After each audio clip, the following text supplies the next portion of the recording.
తెలుగు పద్యం తెలుగు తేజం నన్నయ్య నుంచి నా దాకా తెలుగు పద్య ధారావాహికకు స్వాగతం. దుశ్శాసనుని చంపి రక్తం తాగుతానని భీమసేనుడు ప్రతిజ్ఞ చేయుట.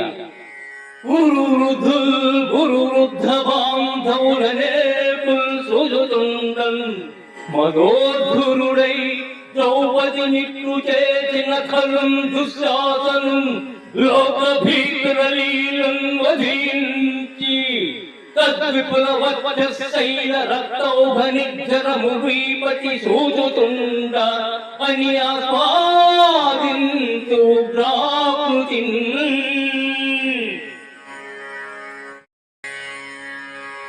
కౌరవులు, గురువులు, పెద్దవారు, బంధువులు అందరూ చూస్తుండగా గర్వముతో ద్రౌపదిని ఇలా చేసిన నీచమైన దుశ్శాసనుని ఈ దుర్యోధనుడు చూస్తుండగా యుద్ధములో లోక భీకరముగా చంపి ఆ గుండెల నుండి రక్తము ఏరులై పారుతుంటే దానిని త్రాగుతాను. ఈ రెండు పద్యాలను రాసేటప్పుడు తనను తాను మరచిపోయి భీములలో పరకాయ ప్రవేశం చేసి ఉంటాడు నన్నయ్య. లేకపోతే అంత రౌద్ర రసాన్ని ఒలికించేవారా?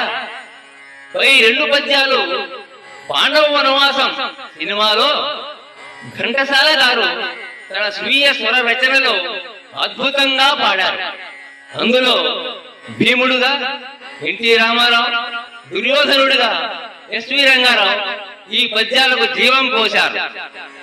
ఈ సినిమా చూసినప్పుడు పద్యాలు అర్థం కాని వారికి కూడా భావం అర్థమైపోతుంది.